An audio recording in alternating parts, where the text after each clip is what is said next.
You know, you see a product, you use it every day, but have you ever stopped to think about how it actually got here? The journey from a simple idea in someone's head to a product in your hands, well, it's a wild ride. Let's dig into how great products are really born. But we have to start with a pretty cold, hard truth. The vast majority of new products that hit the market, they fail. They just vanish, almost as fast as they appeared.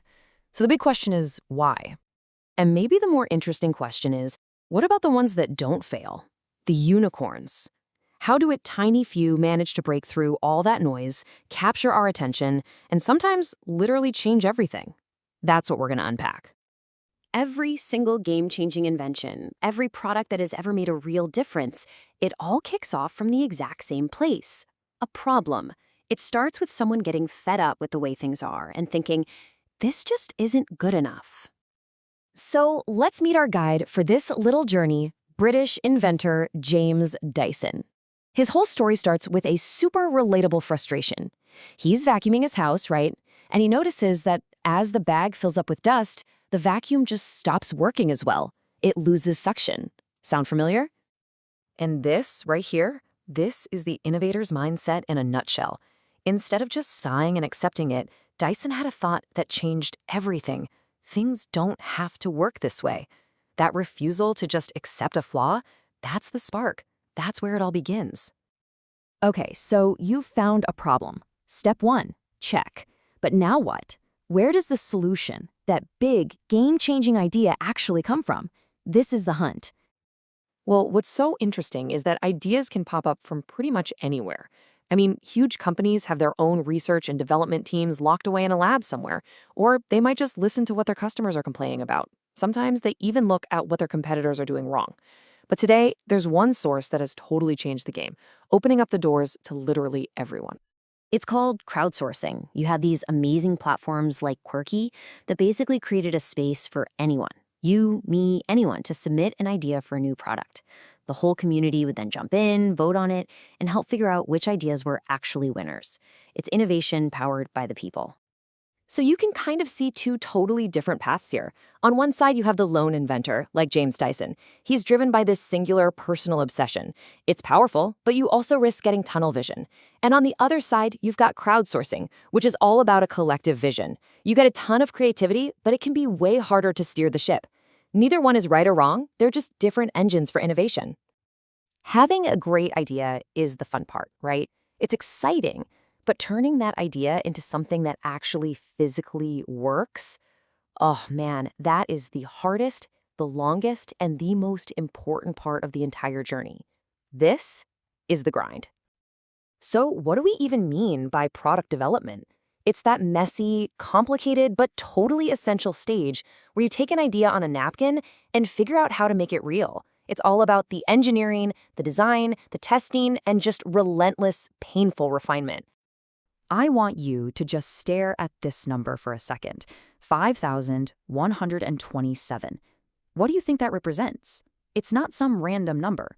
It's the key to understanding the real heart of invention. That number, 5,127, that's how many prototypes James Dyson built before he got his bagless vacuum right. It took him 15 years. Think about that. That's 5,126 failures. But every single one of those failures taught him something new. It just proves that innovation isn't some flash of genius. It's a marathon of pure, stubborn persistence. So, you've done it. You've survived the grind. You've actually built the thing. Now what? Well, now you have to get it from your workshop out into the world. This stage is called commercialization, and there are some seriously clever ways to tackle it. All right, take a look at this. You definitely know the name Gore-Tex, but have you ever actually bought a Gore-Tex jacket? Probably not. You've bought a North Face jacket or some other brand that has Gore-Tex technology inside it. This brilliant strategy is called ingredient branding.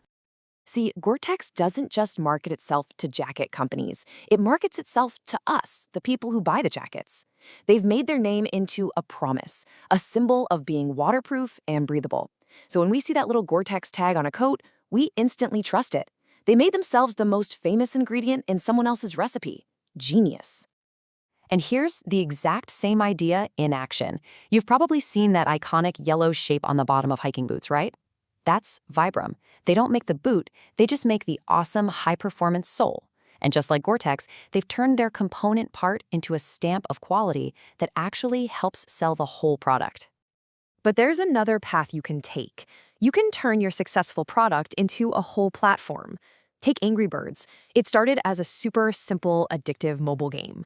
But it didn't stop there. It exploded into a massive global brand with movies, merchandise, and even theme park rides. The idea is to take that thing people love and just find new ways for them to experience it. So, wow, we've gone all the way from a frustrating vacuum cleaner to a global entertainment brand. Let's step back, bring it all together, and see what this all means for you. When you really boil it down, this whole inventor's journey breaks down into 4 key stages. First, you find a real problem that needs fixing.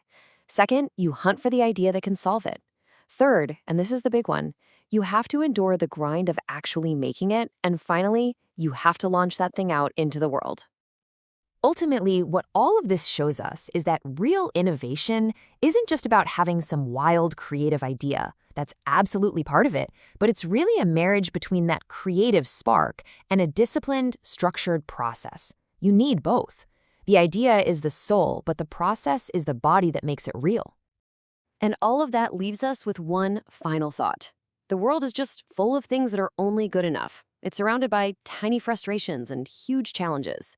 So after seeing this journey, the question isn't whether it's possible to invent something better. The question is, which problem are you going to solve?